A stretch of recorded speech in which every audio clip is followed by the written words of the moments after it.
Semi Chanderi silk ഫാബ്രിക്കിൽ hand embroidery ചെയ്തിട്ടുള്ള സൽവാർ സെറ്റിൻ്റെ കളക്ഷനാണ് നമ്മൾ കാണുന്നത്. നല്ല പ്ലെയിൻ ഫാബ്രിക്കിൽ യോക്കിലാണ് നല്ല രസമായിട്ടുള്ള ഈ ഒരു എംബ്രോയിഡറി വന്നേക്കുന്നത്. ഇങ്ങനെയാണ് ഇതിൻ്റെ പാറ്റേൺ വരുന്നത്. നല്ലൊരു ലൈറ്റ് യെല്ലോ ടോണിലാണ് വന്നേക്കുന്നത്. അതിന് നമുക്ക് ഫ്രഞ്ച് നോട്ട് എംബ്രോയിഡറി സ്വീക്വൻസ് വർക്കൊക്കെ കൊടുത്തിട്ടാണ് ഇത് ഹൈലൈറ്റ് ചെയ്തേക്കുന്നത്. അതുപോലെ തന്നെ ബോട്ടം വരുമ്പം സാൻറ്റൂൺ സിൽക്കിൻ്റെ ബോട്ടമാണ്. ദുപ്പട്ട നമുക്കൊരു ഡോള സിൽക്ക് ഫാബ്രിക്കിൽ സോഫ്റ്റ് ആയിട്ടുള്ള സിൽക്ക് ഫാബ്രിക്കാണ്.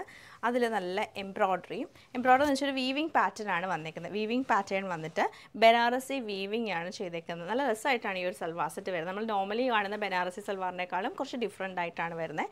ഇങ്ങനെയാണ് ഇതിൻ്റെ ഒരു പാറ്റേൺ വന്നേക്കുന്നത്. ദുപ്പട്ടയൊക്കെ നല്ല രസമായിട്ടുള്ള ദുപ്പട്ടാസാണ് വന്നേക്കുന്നത്. പിന്നെ നമ്മൾ കളേഴ്സ് കാണുന്നത് ബ്ലൂയിഷ് ഗ്രേ കളർ വരുന്നുണ്ട്, ഗ്രീൻ ഷെയ്ഡ് വരും, നല്ല ലൈറ്റ് ആയിട്ട് എല്ലാം നല്ലൊരു പ്ലസൻറ്റ് ഷെയ്ഡ്സ് ആണ്. ലാവൻഡർ തന്നെ കുറച്ചൊരു ഡാർക്ക് ടോണാണ് വന്നേക്കുന്നത്. 4 ടോൺസിലാണ് ഇത് അവൈലബിൾ ആയിട്ടുള്ളത്. അപ്പോൾ ഇതിൻ്റെ കളക്ഷൻസ് നമുക്ക് ഓരോന്നായിട്ട് കണ്ടുനോക്കാം.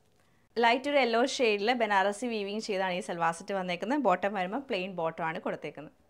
ബ്യൂട്ടിഫുൾ ആയിട്ടുള്ള ലാവൻഡർ ടോണിലാണ് ഈ സെറ്റ് നമുക്ക് വരുന്നത്. ലൈറ്റ് ഗ്രീൻ ടോണിലാണ് ഈ സെറ്റ് നമുക്ക് വന്നേക്കുന്നത്. ലൈറ്റ് ഒരു ഗ്രേ കളറിലാണ് ഈ ഒരു സെറ്റ് നമുക്ക് വരുന്നത്.